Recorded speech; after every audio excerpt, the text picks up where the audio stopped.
قبلنا خبركم تملكتنا ناس عشودشن فرعان كاب تلفزيون تግራይ ዝፍኖ ዜና ጀሚርሎ ሳራ ብርሃሌ ዜናታት በመሳይ ዓለም ፀይ ሓጎስ በመራይ ምልክት ቋንቋ ምስምላ ሶሚያ ስቱዲዮ ሰዓት በመዃንና ሓበራዊ ጻኒሕ ተንገበር ና ፈላማይ ዜና ከስግራኩም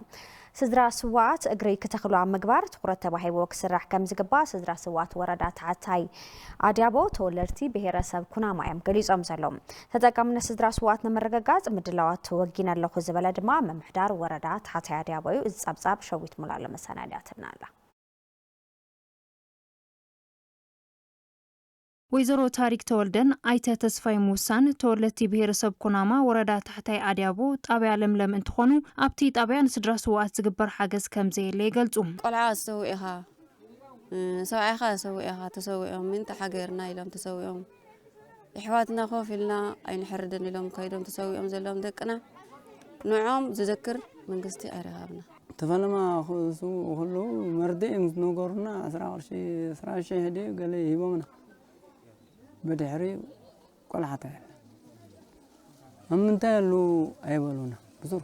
سدرا سوات اجرخ تخلو ام مغبارن محجازن تخرتو هاي بك سرح كم زلوو ازوم سدرا سوات يصوعم غزاوتنا حوي مستقاصله اب ماين او حجنا بنفاسن سلازلنا نحنا بقنጫ غيرنا بسعر غيرنا نبر صنحنا ግን እቶም ደቅና ምንእሰ ወለዶ ዘለው نسم طعمي يحجزنا يحرسلنا يبسيو زي حصرنا كاب حجة ده نحنا نولونا تم تسويهم زلهم دقنا مين تنعمي لهم سي مريت كابلهم معادن صباح غمي قلنا خفدنا طرح حنبر قالي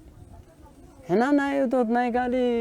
يبلان بقى ዋና መሐዳሪ ወረዳ ታሕታይ አዲያቦ አይተገብሩ ህይወት ኪዱ ንስድራ ስዋትን ሓርበኛታትን መንበር ዝኸውን መሬት ንምዕዳል ምድላው ከም ዝተገበረ ይሕብሩ ሎም ዓመት ፍላይ ኣብ ወርሒ ጥቅምትን ኣብ ወርሒ ሕዳርን ብዛዕበየ ደረጃ ክንሰርሐሉ ከም መደብ ሒዝና ዘለና መንበሪ ንስድራ ስዋትን ንስድራ ሓርበኛታትን ንምሃብ ዘኽእል ቅድመ ምላውና ወጊና ዝምልከቶም ናይ ጣብያ ማሕበር መደብ ኦሪንቴሽን ይብናልና ኣብቲ ብሄረሰብ ኩናማ ብምኽንያት ምግዳል ይኹን ብምኽንያት ምስውኡ ተሓራስ መሬት ዘይነበሮም ኣድረስ ጌርና ወዲና ኢና ዓሚ ካልኦት ናእሽሊ ዕድላት ትርከብ ከለውን ኣብ ካሊእ ጣብያ ከም ንገብሮ ኣብ ብሄረሰብ ኩናማ ንክተል ኣንፈትውን ተመሳሳሊ ኣብ ዝሓለፈ ዓመታት ልዕሊ 200,000 ደርሁ ናብ ሓረስቶት ኣታኣታቲና ኢና ተመሳሳሊ ብጣዕሚ ብዙሓት ናይ ጤለ በጊዕ ምትእታውን ሓገዛት ተገይሩ ኣብ ወረዳ أوزيون تزعبي خفالو تتقام زغورنايت سدرا سوون هاروانيان سدر هاروانياني استرخبوا عقمتاتن حاجزاتن سدرا سواتن حربنياتاتن ماخل زغبر كخون ان تسرحه كم زركب دما اتم ام حداري يردو ኦፕሬሽን ስራሕቲ ሕርሻ ኢትዮጵያ ጨንፈር መቀለ ወረዳ አንደርታ ምስትኻብ ተመሳሳሊ አየር ጸባይ ዘለዎም ሕማም ዝጻወሩን ዝሓሸ ምህርቲ ከብ ዝኽሉ ዓሌት ዝራእቲ ስርናይ ከም ዘተኣታተወ ፍሊጥሎ ጸብጻብ በላይ ሽፈራዊ ስናዲዎ ኤፍሬም ገብረኺዳን ድማ ከም ሰብካርበልናይ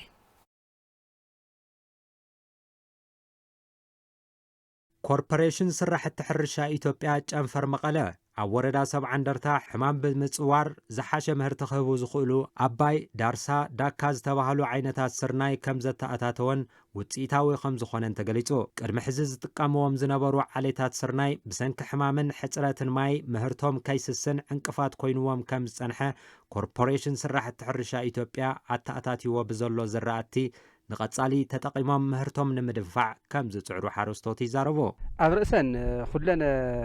ማዕረእየን أنا هم تعزهون نحن مجاون بتعم تخلخالت أنا هم تعزهون نجار نتاعي خزجن بحصير معرت مايس بتلاقي أنا خزي كابينا خزي هذا كابينا زي عراتو درجة عجين خزي ماي مسكرم حصير يلنا أيو جن ترى هاي جزء سنداي زيا جن تقال دي مال تبصح عم تعزفتي نازي أستعمل من النت النيوعي بحصير معرت تبصح لقاس النت جن كذا زرق زيا ያው ናዛ ዘርዳ ዘራሕውን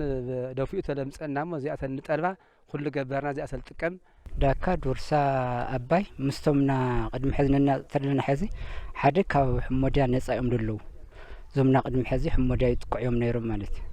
ስለዚ በሓፈሻ ንሪኦ ተለና ሕዚ ዋላ ሓረስታይና ሕዚ እዚኦም ክጥቀምሃም ደለዎም ምክንያት ካብ ሕሞድያ ነጻ እዩ ካብ ካልኦት ሕማማት ነጻ እዩ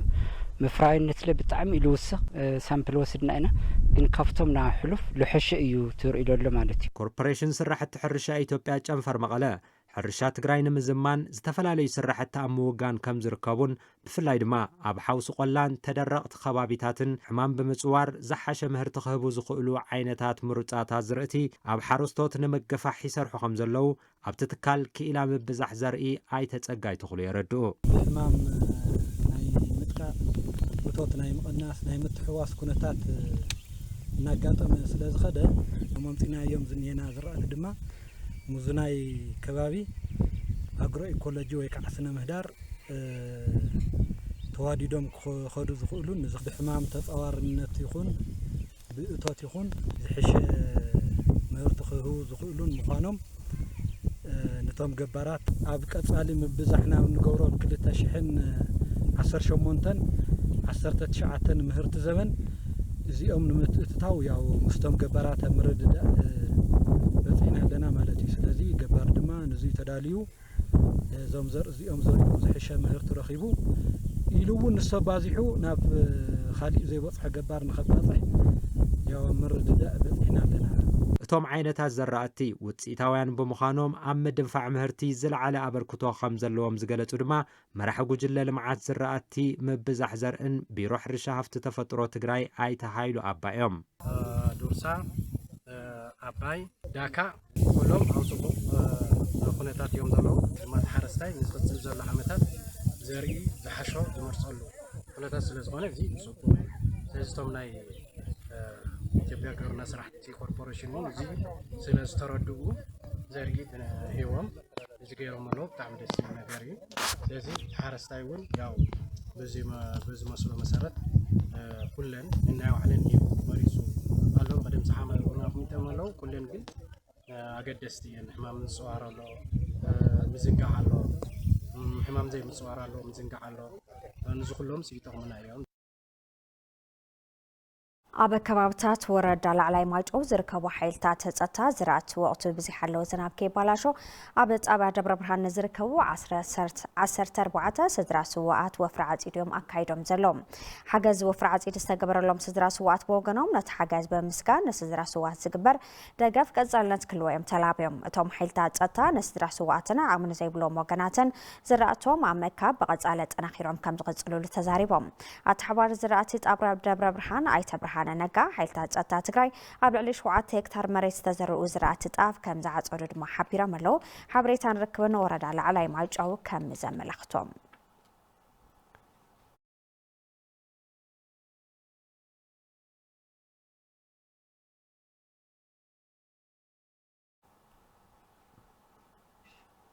በዓል ሕዳር ጽን ብዝደመቐን ሰላማዊ መንገዲ ንምኽባር ምድላዋቱ ከም ዝወገነ ሰናዳዊት ኮሚቴ ተበዓልያ ኣፍሊጣ ዘላ ንጸብጻብ ተስፋ ዝገይ ዓስበይ ንሳ ተስፋይ ከም ሰብ ክተርቦ እያ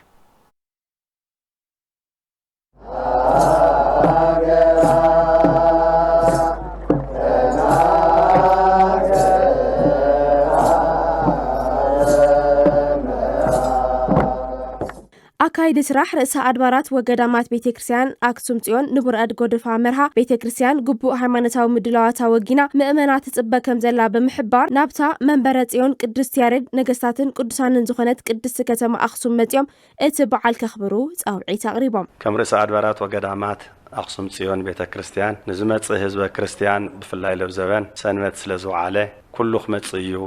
ኢልና ስለንሓስብ ኣብቲ ከባቢ ቤተክርስቲያን ነቲ ህዝቢ ማዕረፈ ዝኸውን ብምስትኻል ብሰንበት ትምህርቲ ቤቱውን እግሪ ብምሕጻብ ኣድላይ ዝበሃል መኽፈልቲ ብምድላው ዓብዪ ምድላዋትና ኣጠናቅና ኣለና። ስለዚ መላእ ህዝበ ክርስቲያን መጺኹም ክትሳለሙ ንኽትመጹ ኣብ ምድላው ዘለኹም ኩልኹም እግዚአብሔር በሰላም يمصخم ንዝሓለፈ 3 ኣዋርሕ ነቲ በዓልን ናብቲ በዓል ንዝመጽእ ጋሻን ዝምጥን ምድላዋት ከም ዝገበሩ ዝሓበሩ ኣዛዝ ፖሊስ ከተማ አክሱም ኢንስፔክተር ተስፋይ ሕሉፍ በዓል ሕዳር ጽዮን ፍጹም ሰላማዊ ብዝኾነ መንገዲ ንምኽባር ሙሉእ ምድላዋት ከም ዝወገኑ ኣፍሊጦም ተመንእሰይ ተወዲቡ ማሕበረሰብ ተወዲቡ ምስናይ ጸጥታ ኣካል ከምኡውን ምስናይ ፍሰት ሓደጋ ትራፊክን ናይ ኣሽከርከርቲ ባጃጅን ከምኡውን ታክስታት ብምውዳብ ፍጹም ሰላማዊ ብዝኾነ መንገዲ ንኽሓልፍ ሙሉእ ምድላዋት ወዲኡ ስለ ዘሎ ናብ ኣክሱም መጺኹም ጎብኒኹም ክትከዱ ያው ጻውዕትና ነቀርብ ልዕሊ 2 ሚልዮን ህዝቢ ናብ ከተማ ኣክሱም ከኣቱ ተባሂሉ ከም ዝግመት ዝሓበሩ ከንቲባ ከተማ ኣክሱም ኣይተ ትኩእ ሃይሉ ኣጋይሽን ምቕባልን ኣትዮም እውን ዕጉባት ኮይኖም ንኽምለሱ ዘኽእል ምድላዋት ከም ዝተወገነ ብምሕባር በዓል ሕዳር ጽዮን ንምኽባር ዝመጹ ወገናት ብዘይ ዝኾነ ስግኣት ብሰላም ክመጹ ጸዊዖም ናብ ልዕሊ 2 ሚልዮን ዝኸውን ህዝቢ ናብ ከተማ ኣክሱም ክመጽ እዩ ዝብል ተሓሳብ ዝገበረ ምንቅስቃስ ይካየድ ኣሎ ከም ምምሕዳርን ከም ህዝብን ከም ቤተ ክርስቲያን ዩኒቨርሲቲ ኣክሱም ማሕበር ልምዓት ኣክሱምን ከባቢኣን ኮይና ተኣሳሲርና ኣጋይሽናን ምቕባልን ትበዓል ሰላማዊ ብዝኾነ መንገዲ ንምክያድን ኣብ ምስራሕና ጸኒሕና ዘለና ማለት እዩ እዚ በዓል እዚ ትንገብሮ ዘለና ምንቅስቃስ ነቲ ክመጽእ ተባሂሉ ዝግመት ዘሎ ጋሻ ብዙምቹን ብዝቕበልን ኣገባብ ንኸይድ ኣለና ኣሰናዳዊት ኮሚቴ በዓል ሕዳር ጽዮን ኩሉ መዳይ ምድላዋት ወጊና ኣጋይሻን ምቕባል ትጽበ ከም ዘላ ንጋዜጠኛታት ኣብ ዝሃብዎ መግለጺ ኣፍሊጦም ልዕሊ 700 ዕድመ ዘቁፀረ ገዳም ኣቡነ ደብረ መድሃይን እዚ ኣብ ዩኔስኮ ንኽምዝገብ ተወሳኺ መጽናዕቲ ከም ዘድልዮ ቢሮ ባህልን ቱሪዝምን ትግራይ ሓቢሩሎም እቲ ገዳም ጥንታውነቱ ዘረጋገፀ መጽሓፍቲ ብራና መሰቐል ህያባት ሃፀይ ሰይፈ ኣራድ ንጉሰ ነገስት ሃፀይ ዮሃንስ ራብዓይን ካልኦት ቅርስታትን ከም ዘለዎ መምህር ቅኔት ገዳም ኣባ ገብረ ሚካኤል ገብረ ዋህድዮም ገሊጾም ዘሎም ኣብቲ ገዳም ልዕሊ 1 ሚልዮን ጥንታውያን እጽዋት ከም ዘለዎ ዝገለጹ ኣባ ገብረ ሚካኤል በዚ ድማ ኣብነት ሓምለዋይ ልምዓት ተባሂሎም ከም ጽዋዕም ተዛሪቦም ሕብረተሰብ ካብቲ ገዳም ብኢኮቱሪዝም ተረባሕ ንምግባር ምስ መዳርክቲ ኣካላት ከም ዝስራሕ ዝገለጹ ድማ ክኢላ ልምዓት ቱሪዝም ወረዳ ታሕታይ ማጮ ኣይተ ታፈረ ተኽልዮም ኣብ ቢሮ ባህልን ቱሪዝምን ትግራይ ክኢላ ልምዓት መስሕባት ቱሪዝም ኣይተ ጎይቶም ገብረ ሚካኤል ድማ እቲ ገዳም ካብ መስሕብ ውሽጢ ዓዲ ሓሊፉ ኣብ ዩኔስኮ ንኽምዝገብ ተወሳኽቲ መጽናዕትታት ከም ዘድልን ትኹረት ተባሂዎ ከም ዝስራሕን እዮም ገሊጾም ዘለዉ ጸብጻብ ኤፍሬም ረዳዩ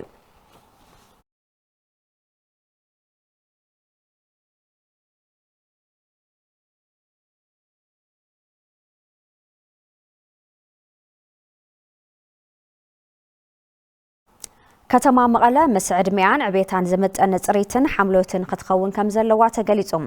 ዝተገለጸ ቤት መዘጋጃ ከተማ መቐለ ኣብ ጽሬትን ሓምለዋይ ልምዓትን ከተማ ድሂቡ ምስ ተወከልትን ማሕበረሰብን ዝምልከቶም ኣካላትን ኣብ ዝተኻየደ ዘተዩ ጸብጻብ ዮሐና ወላይ ስናድያትናላ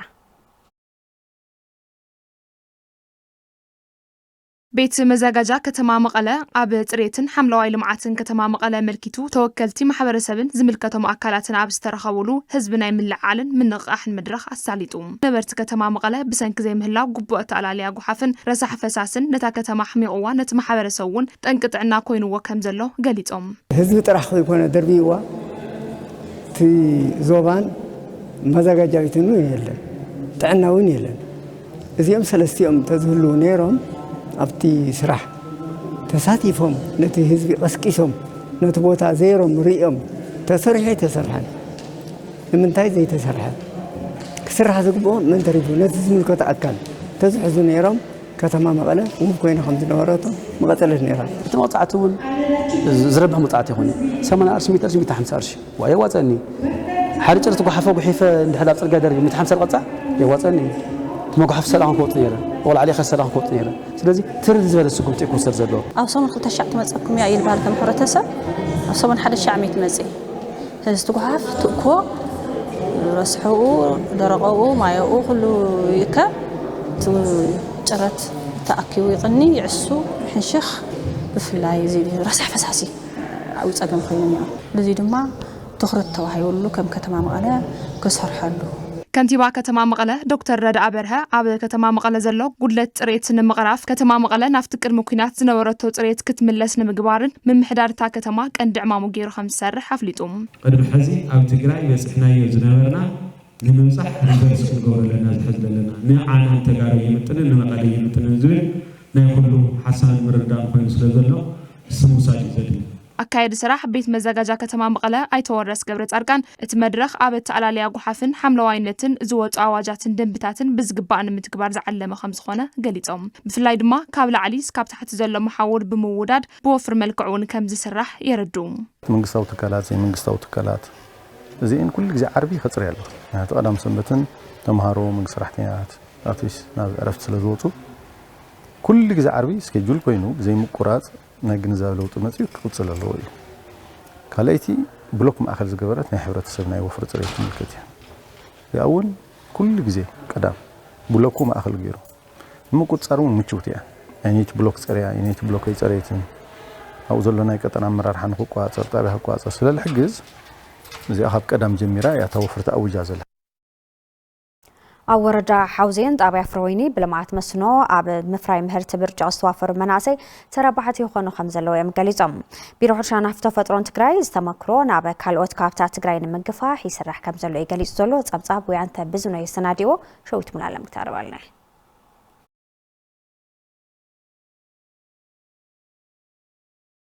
أبو ورد حوزين طابع فرويني أب سرحت مسنو بخلاستر زلمعو مناسين من الاستقادلتن استوافر له سرحت مسنو تسفا ذهبن لوات المخانن يقلصوم بتورح فرعان سلسور حاو غيرنا لنا وزبوت هذه خامن المع لا 10 معلتات لا 8 معلت خاوتات الاوريلو معلتات لعداغا درسنا لنا مالتي كاونا يورد حوزين الداريا كنددس لنا نوسد مدحنيتن لصقمنا منامن زير ጨው منامن نالو يحجزنا يم لا بالمعات مليسنا تمنقسيم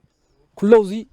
ناي سرح أكل فطيرنا لنا أتوم مناسي اتسرح موات أي مخانن مناسي أبناء ولدهم حرشات وافيرهم أب زفر كسرحن يتوعهم عبيت حواتنا التلوت أصل اللوينا لو سرح زي أتينا ينبر مجمرة خلنا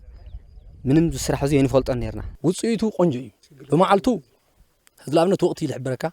أبناء كلا عدة تتخيلوا ما أخلا هاجر تتخيلوا يحسر أتقرأ كتصعني يخيلن حنت ماكينة لول عسريلن الديسانا سردنا جن اللون الرمبنياتات دحان نجنينا مالتي كاب عدو ما تخيلوا كاب بحري عسا من مبلع أو ذي ولا قفيرو مبلع دايركتور لمعات مسنون هولتي كالتشرن بيروح رشان هافتو تفطرون أيتا هايلة تعدلة سرحت مسنو سفيح سرح عدل سلاز فتر مناسي أبزك وافورو يقبايلهم لا على فريات المفراينتن لحشة قلبت لله أفت من السيد الخوانات لعلى برودكتيفيتي وي فريات المفراينتن المسا همزم من أسيزيهم جميرهم منه بكتا قطم ملمع بكتا قطم غير مال معهم دغنا تفالا لي صراحتهم صراحه اليوم مكينه الغوزو نفلطينا بزي امصيوم مناسي منم مريت لي ولا مناسي كساب مكينه مفتار لجمرلو مختل حلفن بيروح رشان هفتو تفطرون تقراي ايتا ابرا كدنو اب تقراي لم زمن لعل 60 هكتار بمسنو بملمع كاب سفيح سرح عدل مفتار بززلله مغبو حسنا نمرغغات كسرح تلمي ينقساس مهلا وغليصو امسنو كنربارب سلازلنا نالو عامت كم استراتيجي تاعنا حزنا زلنا مسنو قلطيفخا ملمع لمنتا ازي ايلنا يا مسيلكا ابزيا اذا 4 هكتار يخم تخونكم العدقة تخون تاع سفيش للخونة العدقة تغير 10 تخوينا قل تحبرته سو كتقن نيوتريشن سنة معازة مس حرشات تأساسر خاكتو كنوسد لنا ليفل مس سنة معازة سلل تأساسر 10 أو جزاو أحملت جدنا حملتي بللو ليفل حد أوي استراتيجي نالو محمد بوفولين خطة لزقبنا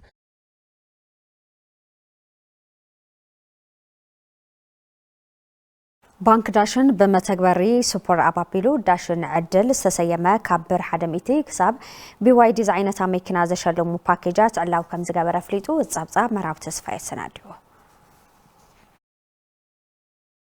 قدمي 10 أوارح قلقالوت مهاب كم زجمرة زنقرلو متغبري داشن عدل سبور أب بمتقام عماويل أب حساب دفترهم زركب جنزب بداشن سبور أبيلوم عدقيت منفصام بعينة جنزبن زشلم عدل علاو كم زغبرم دايركتور بانكي داشن ديستريكت مغالم مايت هايلك حساي يقلصوم داشن عدل مالت ناي داشن سوبر أب نابريد خاب بمتقام طرح سرحخا أتاون وزعان بمقبار مشتاتات ويم جزئيتات بز منفصام ناي أير ساعات بمقزاء بزقبر نجار زركوا كوينات الله ويم ترخوم ناي عصا نجارات الله زتحات ناي داتا وهبتو بقرش خعا كاب سكاب حدمي تشح زوصح خوينو مچرشا خعا سكاب تفلاليا ناي سلك اوفتاتن مچرشا خعا ناي BYD 2025 مكينة زشلم حدش ناي عدل بروغرامينا حزنا مسينا زلنا عدل داشن سبور اب عماويل اب ايدوم بزركب موبايل ابيلوم تربحتي اتعدل كخونو خمس خلو دما اي تهايله اغنزيبوم اندرويد فيرجن زلون موبايلات رحتي خوناتن تحوت من نوابرو زلو بحبرت سون كتكملن زخل بيو اس اس دي تطقيمون زنجر زك فصم سلا زخل كل حبرت سب حقفايو طرحنا موبايل قوفو يحل خنبر ناي تكنولوجي وناي ሞባይል ቆፎ ለውጥ የብሉን ዳሽን ባንኪ ቁጠባውን ማሕበራውን ዓቕምታት ሕብረተሰብ ንምዕባይ ነጋዶ ማሕበረሰብ 24 ሰዓታት ግልጋሎት ንምሃብ ተሓሳቢ ብምግባር ጥረ ገንዘብ ተቐባሊ ኤቲኤም ካርድ ከም ዘተኣታተወ ኣይተሃይለ ኣገንዚቦም ገንዘብ ተቐባሊ ኤቲኤም ማሽን እውን ኣተኣታቲና ኣለና እዚ ማለት እዩ ኣብ ዝደለኻዮ ሰዓት ኣብ ዝደለኻዮ ኩነታት ኮይንኻ ኣብ ዝረኸብካዮ ኣብ ኪስኻ ዘሎ ኤክሰስ ማለት ብፍላይ ናይ ንግዲ ማሕበረሰብ ሽይጥ ዝውዓሉ ሽያጡ ናብ ሰዓት ተዓጺኒ ባንክ ተዓጺኒ ብዘይ ምባል ኣብ ዝደለዮ ሰዓት ኸይዱ ባዕሉ ኣፍታ ኤቲኤም ብምእታው ናይ ቅድሚ ሕዚ ዝነበረ ናይ ኤቲኤም ምኽፋል ግን እዚ ዘምፂና ዘለና ግን ኤቲኤም ካሽ ናይ ምቕባል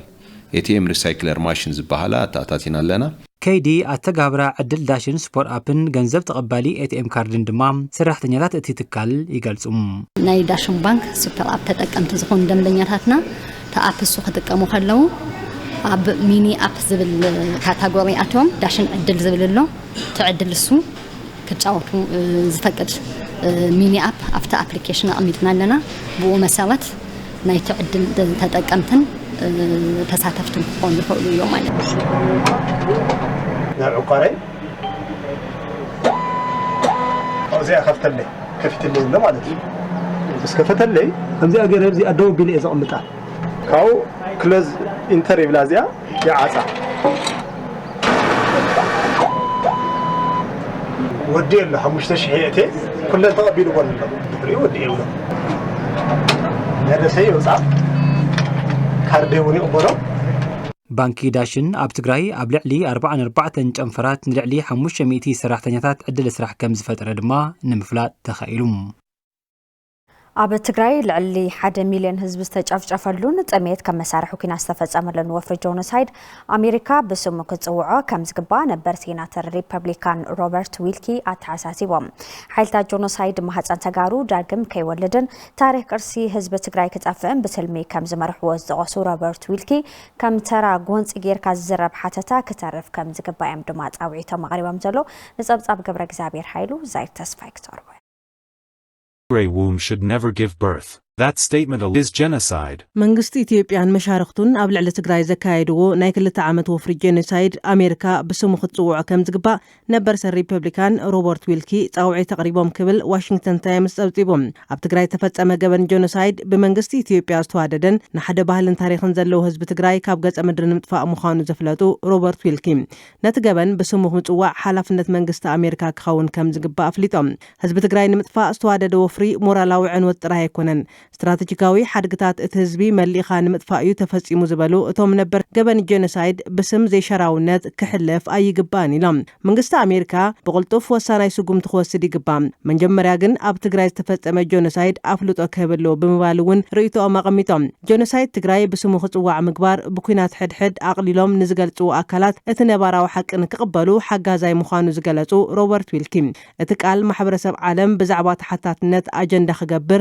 ደፍኣይ ምዃኑ እውን ኣብሪሆም ኣፍልጦ ጄኖሳይድ መሃብ ኣብ ጄኖሳይድ ትግራይ ተሓተትን ዝኾኑ መራሕቲ ኢትዮጵያን ኤርትራን ኣጽዋር ኣብ ልዕሊ ዘቕርቡ ሓይልታት ወጻኢ እገዳ ንምግባር ሓጋዛይ ምዃኑ እውን ገሊጾም ካብ ጄኖሳይድ ተረፈ ህዝቢ ትግራይ ብጥሜት ይሳቐ ምህላው ክፍለጥ ኣለዎ ነቶም ሓገዝ ማሕበረሰብ ዓለም ዝጠልቡ ሰባት ውሕስ ሰብኣዊ ሓገዝ ዝቐርበሉ መስርሕን መንገድን ክህሉ ይግባእ ክብሉ እውን ወሲኾም ገሊጾም መንግስቲ ኣሜሪካ ንዲሞክራስን ምርግጋእ ሰብኣዊ መሰላትን ዘጽደቐቶም ሕግታት ብግብሪ ክፍጽሙ እውን ኣተሓሳሲቦም ኣሜሪካ ኣብ ምብራቕ ኣፍሪካ ዘለዋ ረብሓ ንምሕላው ነባር ታሪኽን ቅርስታትን ኣብ ምሕላውን ኣብ ምርግጋእ እቲ ዞባን መራሒት ጥምረት ዴሞክራሲያዊት ሃገራት ክትመርሕ ጸዊዓ ኣብ ምብራቕ ኣፍሪካ ዘሎ ረብሓ ኣሜሪካ ንምሕላው ሰራዊት ምልኣኽ ኣየድልን ካብ ኣሜሪካ ዝድለ ኣብ ኢትዮጵያ ዘሎ ጭቡጥ ሓቂ ምቕባልን ንዝተፈጸመ ጄኖሳይድ ኣፍልጦ መሃብን ኢሎም ንገበን ጄኖሳይድ ብስም ዘይሸራውነት ኣፍልጦ ዘይምሃብ ኣሜሪካ ከም ተሓባበሪት እቲ ገበን ከም ዝውሰድ ዝገለጹ ሮበርት ዊልኪ እዚ ማለት ድማ ኣብቲ ዞባ ዝነበራ ረብሓ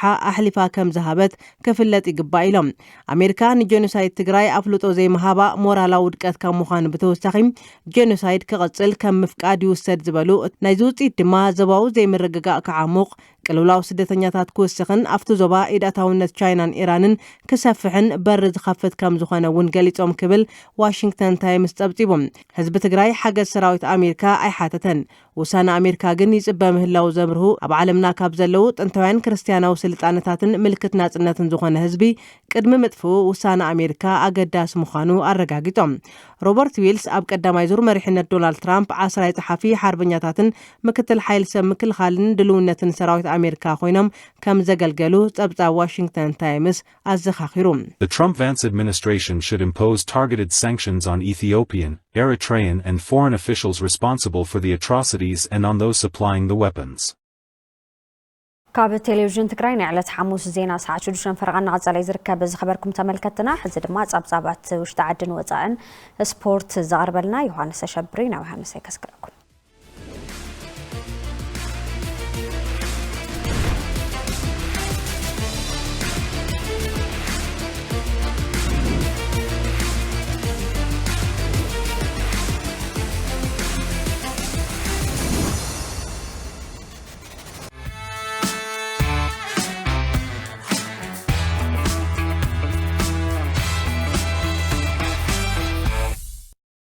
سلام دحن دو عيلكم زينات سبورت تلفزيون تقرأي زي ساعات حيزلكم قريبا لكم كتالكم عديمين غانتا أتلتيكس حاسين مسين انجينيرينج مسفن هاجر زوكلو أتلتا تمريز أم أب هاجر لخي ودر أتلتيكس جان ميدا تساتفت مسفن كلتا أتلتات أمريز ألام زمن برهاني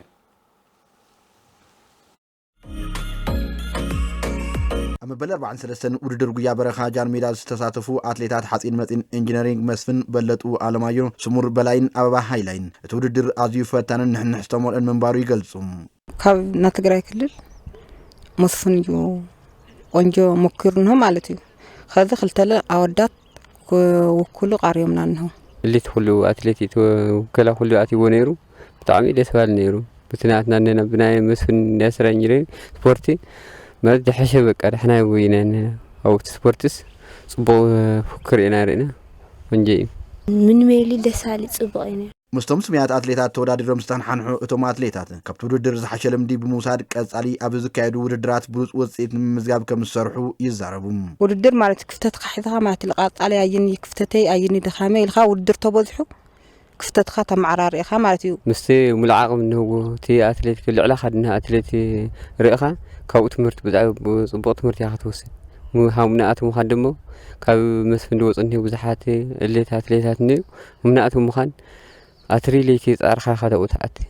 السلطاني كانت أتلتيكس حاسين مسين إنجينيرينج مسفن برهة الرقم. أوردر قويا برخا جان ميدا بغلط عينات وردر مالتون بشمونتا كيلومترون كلتا كيلومترون مستافون بمقلاص. كلتا أتليتات نهاجر كلو كمستحريو يحبر.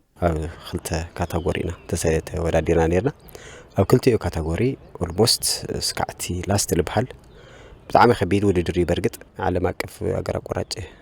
ممرصيو أمريكان زكايد سلازي أو ولمستاف كله نول تبع إثيوبيا كله ياو تم إلي تأثيرات كله تساتفوا لي ولا هون أمبر إحنا جن ياو صبوئنا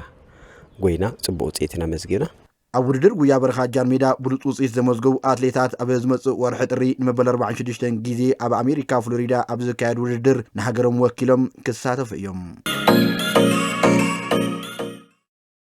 غانتا بشكلتا ترانس إثيوبيا حدشت تقدمتي كم زفرمت أفليتا جورك زاوير تادله كواني تهدرا أبز قرب أوان كاب بروجكت بشكلتا كفلوم كتم عدقرات ناب غانتا ترانس إثيوبيا ستنبرت بشكلتنيا ناب غانتا ترانس إثيوبيا مفرما كم زحقوسا زتغسات بشكلتنيا كواني تهدرا زنار وصيت ممزقا برتعا كم تسرح دما تقلص ترانس إثيوبيا بدن بتنكرها صريحا صبق وصيت كمصي الحسو نقصال فلتي تورد فرانس يخساتف لدلي تقدمتي دቂ ኣንስትዮ ቁፅረን ንክበዝሕ ድማ ጠመተክ ወሃበን ከም ዝግባእ ኮዋኒት ሃደራ መልእኽታ ኣመሓላሊፋ ትራንስ ኢትዮጵያ ሰፊሕ ዕድል ገይርልና እዩ እዚ ዕድል እውን ክቕፅል እኒአዎ ብዙሓት ተወዳደርቲ ሓደሽቲ እኒአዎ ኣብዚ ሕዚ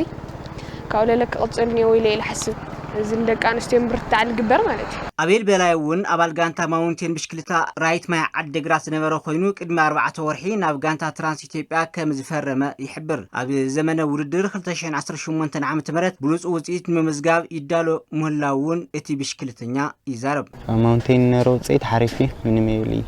ያው ዝሓሸ ውፅኢት ስለ ዝምፀናልን ኣብዚ ጋንታ መፅእለ ጀመርታ ትራንስ ኢትዮጵያ ንዝገብረልና ኩሉ ዓይነት ናይ ማተርያል ኹን ኩሉ ሓገዛት كمسجن يدلي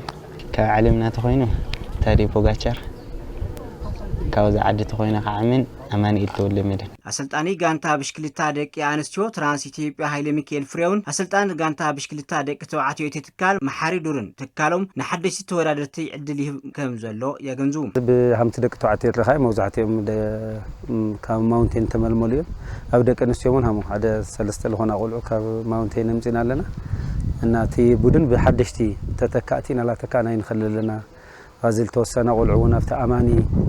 لا أماني الخدالوا كاب تحدش عمت بعضهم كاب ناي تروح جميل قلا توسخت دما كفتن ناي وردا ماونتين كخصم لو عد قرات اللو تن حشم قصقاص لو نبدا كنستيو كغاتنون توسختي كبروجكت كنا مصينا لنا نحسب لو عمت مالتهم مبزحتهم وصيم يمتم سنه زنبرو تزوصلو مخنياتون كابزي انترناشونال مالت كابزي زحاشه غانتاتاتنا بكونتيننتال زاوتو منجد استفطر ነገር አለ أبكالون بخال طقما طقمو زخدو ነገር كله يم كاو استرفقن ابز حجي وان زلنا 9% ወይ ድማ 9 حدش يم حد سب ጥራይ ነባር ዘለና ስለዚህ 9 ሲኦም ማለት ካብ ዓሚ ማውንቴን ደምጻደምን ናይለም ዘበን ድማ በሙሎም ልዕሊ 7% ድማ ሎም ዓመት ካብ ማውንቴን ደምጻናይምና ናሽ ተቆልዕት እዮም ስለዚህ 9% ናይቲ ጋንታ ብናሽቲ ኢና መሊና ዘለና ማለት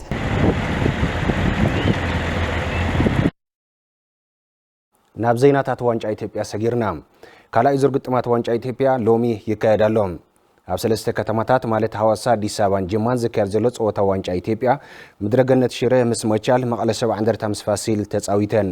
ረፋድ ሰዓት 4 ጀምረ ጸወታ ክልቲአን ኣብ ስታዲየም ሐዋሳ ምስ ፋሲል ዝገጥመት መቐለ 70 እንደርታ ሓደ ባዶ ተዓዊታ አሸናፊ ሀብቱ ኣብ ሻድሻይ ደቂቃ አውፂሮም ምድረገነት ሽረ ብመቻል ሰለስተ ባዶ ሰኒፋ ዮሴፍ ታረቀ በፍጹም መቅጻዕቲ ክብሮም ብርሃነ በዓርሰ ሸቶ አብዱልከሪም ወርቁ በጸወታ በድምሩ ሰለስተ ባዶ ተሳዒራ ትማሊ ወልዋሎ ዩኒቨርሲቲ ዓድግራት ንወላይታ ዲቻ ክልተ ባዶ ከም ሰዓረታ ይዝከር ክቡራት ተመልከቲ ስፖርታዊ ጸብጻባት ናይ ሰዓት ተፈጺሙ ምክታልኩም አመስጊና ሰላም